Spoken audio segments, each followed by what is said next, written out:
The Deaf Mage Who Doesn't Want a Fourth Time, Chapter 8, Encountering an Optional Gate and Challenging It, after the mysterious incident in which Evbidia's outer walls turned into golems, the people of the city began working on the large-scale construction to rebuild it with heavy hearts.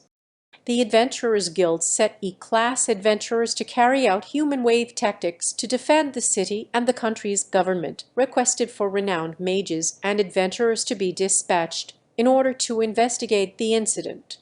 Meanwhile, the mastermind behind all of this was in the midst of an enjoyable journey by carriage.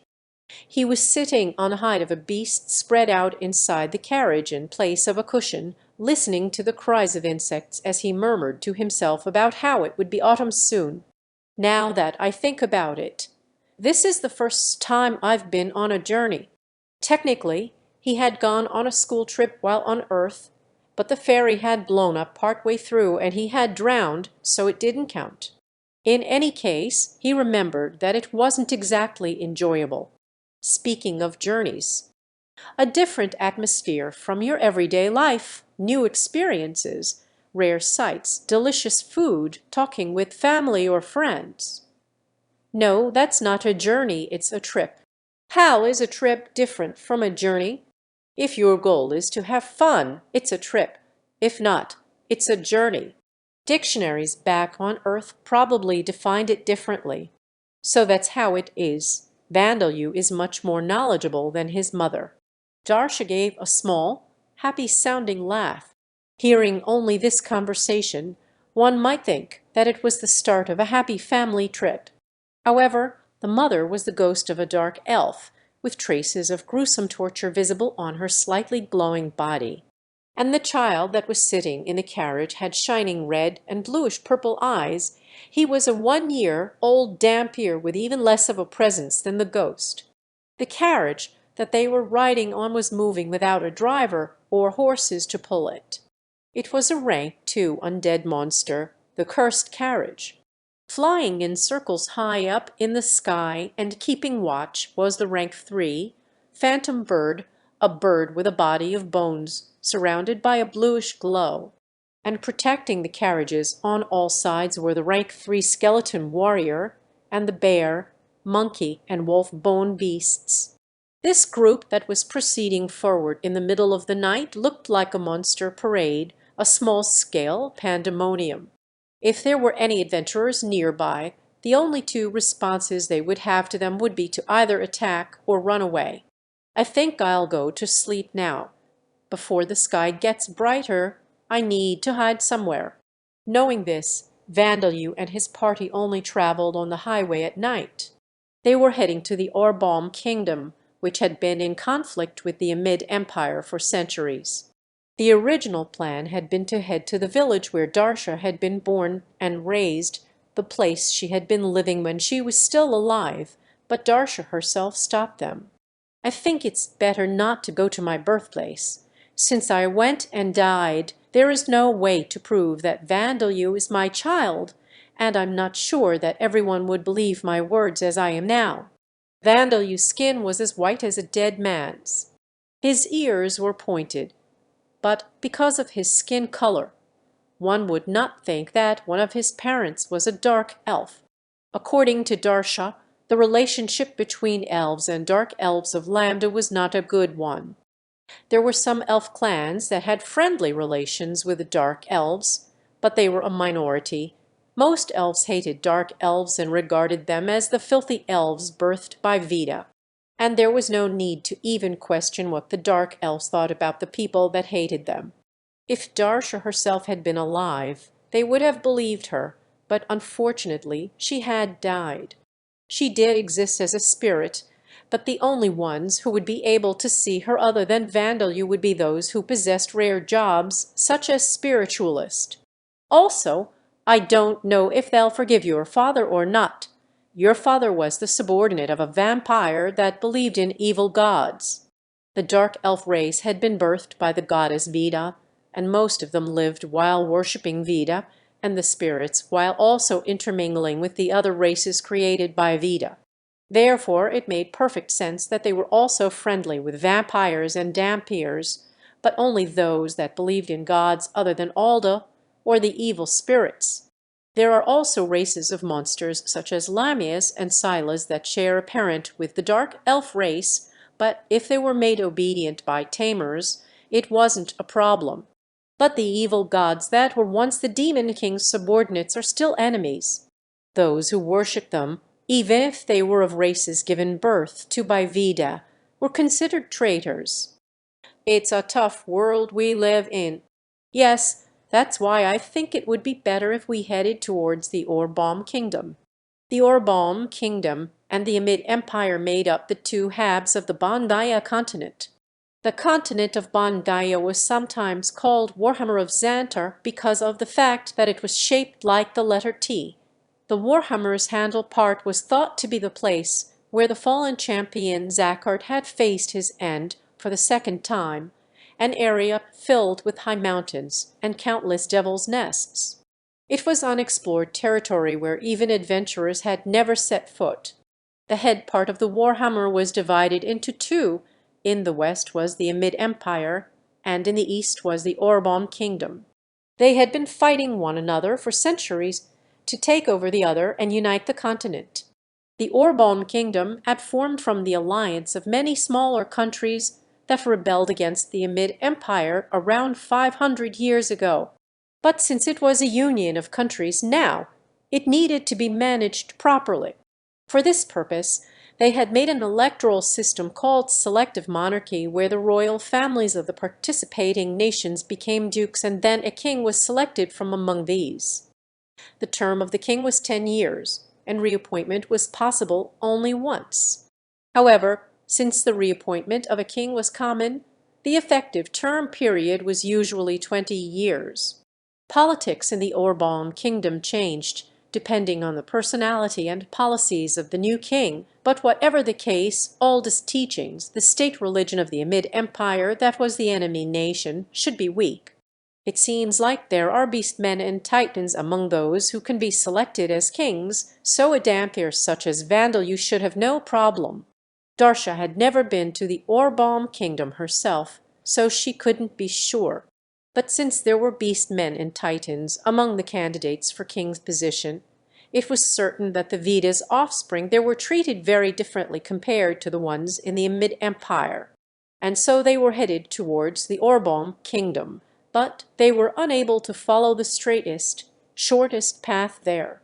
They had heard that a war between the Orbalm Kingdom and Amid Empire was close. This is a secret, okay? It's special national secret level information, okay, Tilda? The spirit of a spy of the Amid Empire who had died several months ago and gone slightly insane told them this. Vandalyu actually wondered whether he should believe him or not, but it would be terrible if he ignored him only to find that the war had already started when he reached border between Merg and Orbalm. Of course, there would be increased security, and even if he managed to get through it to sneak out of this country, he wasn't sure if he could sneak into the next. Convincing a suspicious soldier that they weren't spies of the enemy would be no easy task. In fact, the soldiers would immediately assume that they were a small group of undead. There would be no monster tamer that they could spot with a single glance, so instead of let's try talking to them first, they would surely think let's get rid of them first. If I'm lucky, they'd take me into custody, but I don't want the undead that I took the time to raise to be destroyed, and who knows what they'd do if they found Mom. Vandalyu was just a 14-month-old child, so if they didn't pulverize everything, including the carriage from long range using offensive magic, he would probably be taken into custody, but that was impossible for the undead. As for Darsha, she was unlikely to be discovered, as there was probably no soldier with the necromancer job, but if they took the bone she was residing in and buried it, she might just disappear this time. For that reason, they were not heading northeast to the Merg country that was closest to the Orbalm Kingdom's border, but were rather heading southeast towards the southern part of the continent, the area covered in high mountains and devil's nests. Crossing high mountains and devil's nests will be difficult, but it's still better than coming into contact with humans. This was also often true on Earth too. Humans were the most fearsome creatures of all, and this was probably true for his situation right now. Incidentally, the reason why Vandeleur hadn't trained any golems or zombies till now was because he had been planning for this journey. The movements of golems were sluggish, and if he made them big to cover for that, they would be conspicuous, even in the middle of the night. Zombies were the same. Their movements were also very sluggish. In movies on Earth, he had seen zombies that could run at the same speed as athletes, but you shouldn't expect fiction-like things in reality. Yes, this world was a fantasy world, but it was also reality. Also, in the case of zombies, he would have to use the corpses of the bandits or Orby and his companions, and they were hardly faces that he wanted to look at all day. This was another very important factor. And so Vandeleur's little group was composed of just bones. Vandeleur's travels, except for the fact that they couldn't move around while the sun was up, was progressing smoothly. During the day, they hid in forests away from the highway, and resumed their travels once night fell. If there were some peddlers or adventurers that were traveling along at night, they would go off the highway and continue on, and do the same when there were guard stations or checkpoints in the way. Even though they were making steady progress, their pace was less than half that of a normal traveler. But that couldn't be helped. I want to hurry and be able to travel boldly in the middle of the highway. He hadn't done anything wrong except for his revenge. It was such an unfair world. He had to worry about the risk of beasts, monsters, or even bandits attacking them if they traveled off the highway, though that was quite rare. Just from seeing Bone Man or Bone Monkey protecting the carriage from far away, beasts and bandits would be discouraged from approaching. The wild beasts such as wolves and bears instinctively feared monsters except in cases where the monster was plainly weaker than them. Bandits were the same. Their targets were merchants and travelers, not monsters. Of course, by defeating monsters you could expect some gains like ingredients and experience points. But if they had the skills to take on monsters, they would be working as adventurers, not as bandits. And as for monsters themselves, there were many monsters that attacked other undead monsters, especially skeleton types that were made of just bones. The primary reason for a monster attacking another monster was to feed, but skeletons didn't have any edible parts. There were other reasons such as territorial disputes and self-defense, but Vandeleur and the others never invaded the habitats or entered too far into the territory of other monsters, so the monsters would not do much other than wait and see. Jijia. Well, from time to time monsters with low judgment capabilities decided to attack them. Bone Wolf dragged a twitching, almost dead goblin in front of the carriage's wheels. The goblin was crushed with a loud crunch. "We haven't been able to gain levels these days by killing monsters like goblins. Huh." Vandeleur didn't pay the goblin any attention as he left it behind. He didn't bother searching for a magic stone, let alone the right ear that adventurers took to prove that they had killed the monster. Darsha had told him that because the chances of finding a magic stone on a rank 1 monster was less than 1 in 100, even many higher rank adventurers didn't bother searching monsters like goblins for them. Since Vandeleur had no way of even exchanging the magic stones for money, he decided to follow their example. What concerned him more was the difficulty he was having in raising the levels of his undead. When they were rank 1, their levels increased even when they killed a single monster together, even sharing the experience between all of them.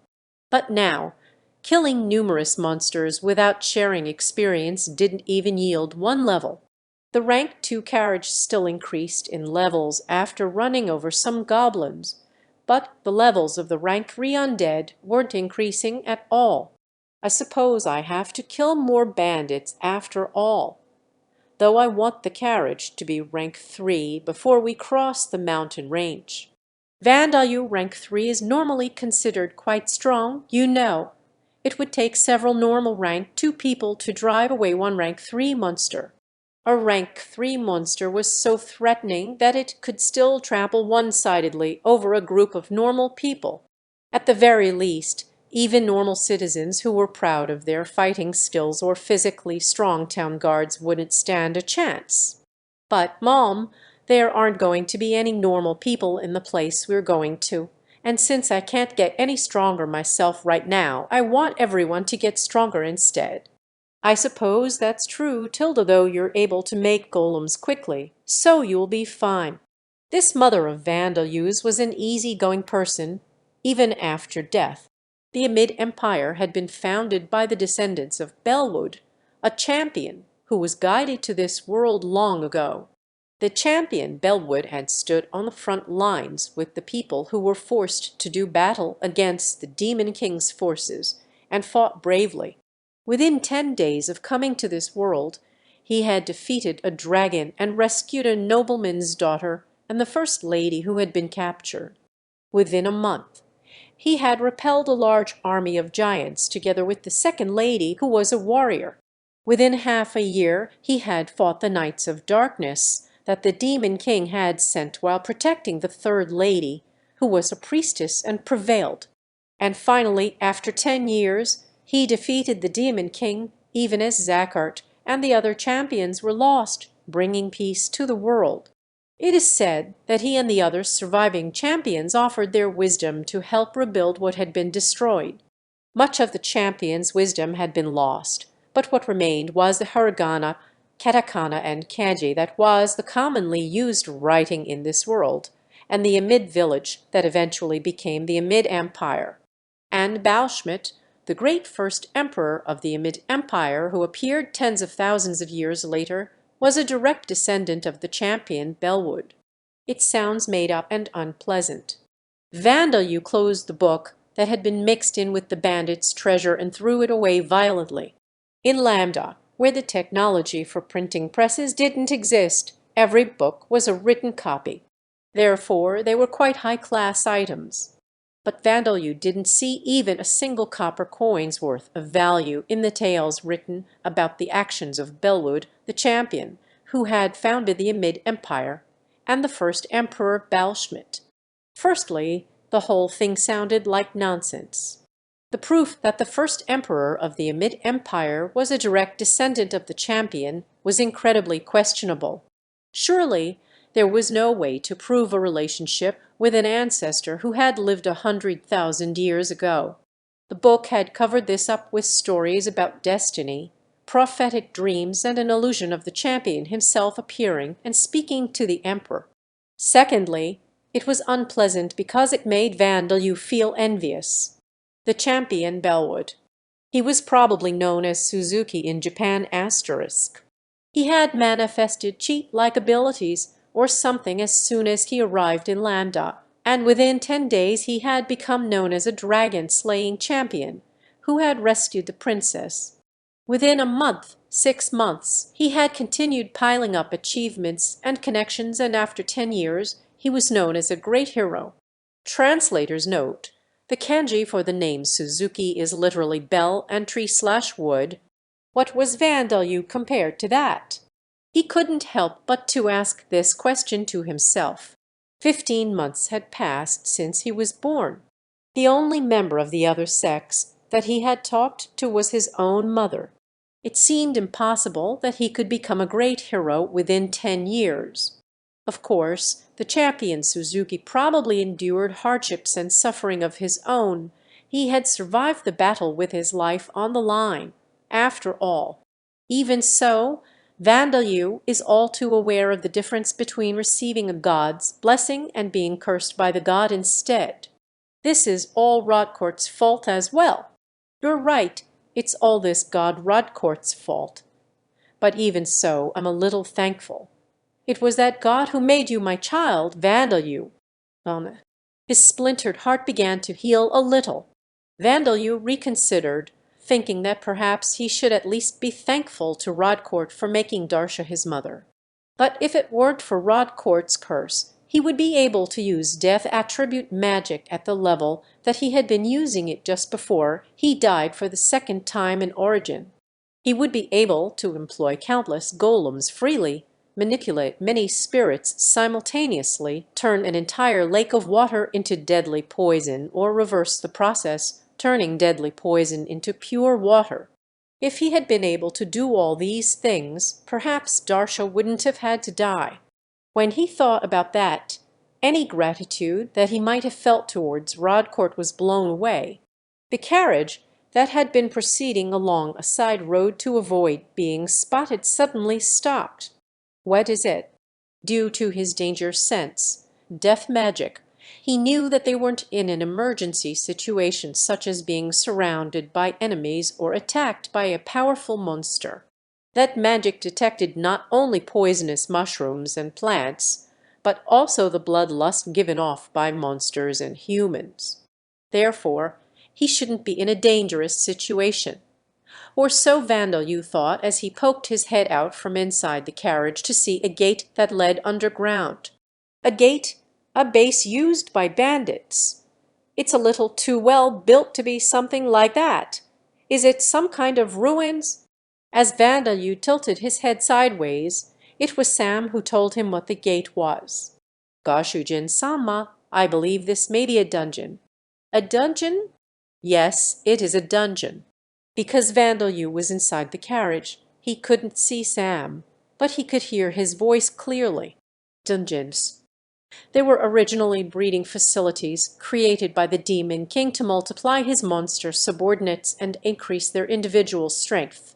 Afterwards, Ricklant, the genie of time and magic, used his secret magic to turn them into places that humans could use to train and obtain materials. The basic principle behind their appearance was that when a certain place was corrupted with a certain amount of magic, there was a corresponding probability that a dungeon would form. Their shape, size, and degree of danger varied greatly, and some of the first dungeons that had appeared over 100,000 years ago still hadn't been discovered yet. There were dungeons that only consisted of one floor, that couldn't be distinguished from a normal cave, home to only weak monsters like goblins, but there were also enormous fortress-like dungeons with over 100 floors, crawling with high-ranked monsters that even a-class adventurers would have a tough time getting through. And as the requirement for the formation of a dungeon was for magical power to contaminate the earth, most dungeons existed only in devil's nests. Is this place a devil's nest? Probably not. If this were a devil's nest, we would be seeing a lot more monsters coming out. This is likely a rare dungeon that has appeared outside a devil's nest. As Darsha said, dungeons forming in normal forests and fields were rare, but not unheard of. But in such cases, the dungeons were often not very dangerous. But if left alone for too long, the monsters multiplying inside the dungeon would eventually emerge from it and turn the surrounding area into a devil's nest. There were apparently continents in Lambda whose entire land surface and surrounding oceans had become devil's nests due to this process repeating numerous times. So then there should be a lot of monsters in here that aren't too strong. Judging from the grass growing thickly in front of the gate, it seems that adventurers haven't been here in a while. All right, let's stop by and go inside. Dungeons.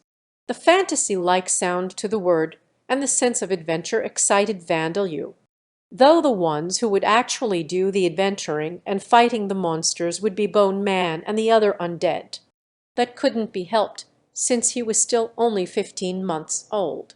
Around the time that Vandeleur was preparing to enter his first dungeon, Degan, the guild master of the Adventurers' Guild in the town of Terra, was watching 3 adventurers glaring at each other with a troubled look on his face.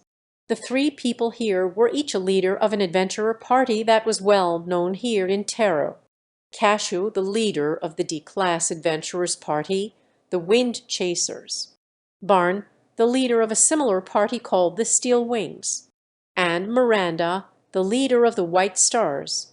It was safe to say that none of them were famous on the national level in the country of Murg, and none of their abilities surpassed the D-class level. However, in this modestly sized commercial town of Tero, where there were no devil's nests nearby, they were top-class adventurers. In fact, they had repelled bandit attacks numerous times and overcome the explosive increase in the kobold population. They were known as heroes here in Tero. They had accepted a request to exterminate a lost ogre together and searched the forest near Tero, and had discovered a dungeon on the way back. Only the members here, the town's feudal lord and his aide, knew about this, but Degan was ecstatic as this was a big opportunity to develop the town. Indeed, the dungeon was dangerous. If left alone, monsters might emerge from it and advance onto the town. But if adventurers were to venture into it from time to thin out the monster numbers, it was essentially a chicken that laid an unlimited amount of golden eggs. The fact that monsters spawned without limit meant that there was a limitless amount of raw materials to be obtained from them, as well as precious plants and ores that could only be found inside dungeons. Not to mention the treasure chests that appeared in dungeons that could yield valuable magic items. Adventurers seeking this dungeon would gather in the town, and in turn merchants seeking the gold that the adventurers would spend would also gather here, and thus the town would develop. And if the dungeon was cleared in this way, it would become a resource with greater returns than the risk. With that said, there were also dungeons in Lambda with only monsters, such as goblins, that yielded only small amounts of raw materials and treasure boxes with poor contents, the kind of dungeons that only cause trouble just by existing. Would this be one of those failures or a great success? Most importantly, adventurers would need to be deployed into the dungeon to determine how dangerous it is, and there was an unspoken understanding that the adventurers who had discovered the dungeon would have the first rights to it. Of course, in cases where adventurers that were not hunters or otherwise not confident in their abilities discovered the dungeon, they could sell the rights to explore the dungeon first through the Adventurers Guild. In cases where multiple adventurer parties discovered the dungeon together, they often negotiated with money or performed the first exploration together. We wind chasers will explore the dungeon first, Cashew. What are you saying? We steel wings are more suitable for the task, Barn. Leave it to us, the White Stars. The rest of you can go and collect some goblin ears or something, Miranda. However, it seemed that these adventurers had no intention of coming to a compromise, and expecting them to join forces seemed hopeless. This is a problem, though I suppose that they were competing against each other since the very start. Degan, for a long time, these three adventurer parties had been competing with one another for the title of the best adventurer group in the town. However, they had a proper sense of morals as adventurers, so they had worked together to overcome the kobold population problem in the past, but that was all. The dungeon that had been discovered had no evidence that any monsters had wandered outside from within, so there was no hurry to explore it. Also, dungeons that appeared outside of devil's nests were generally not very dangerous and small in size. Therefore, there was no need to cooperate. Any one party could take the dungeon on without a problem. In fact, if the first exploration of the dungeon was successful, the party that completed it would be viewed favorably by the Adventurers Guild and may even be able to increase their rank to C class. It was a chance for one party to surpass the other two. We wind chasers have members that are good at disarming traps. The best your party's thieves can do is conceal their presence and scout. Hardly suitable for exploring a dungeon, Cashew. What the hell are you saying, Cashew? Your party has no healers. Exploring a dungeon relying only on potions is too dangerous in that regard. We Steel Wings have two healers who can heal injuries, remove poison and cure diseases on the spot, Barn. What are you talking about? It seems that, in short, you have a bad balance in members. I'll tell you this. We White Stars are a perfectly balanced party with one person on attack and one on defense, an archer and a thief. An offensive mage and a healer, you should leave the first exploration of the dungeon to us. Miranda, seeing these three giving each other angry looks with a fist fight that could break out at any moment, Degan pressed his fingertips against his eyebrows. You three. We've been having this conversation for 3 days now, Degan. Perhaps this would be settled faster if a fist fight really did break out. It took everything in Degan to resist the temptation to suggest this.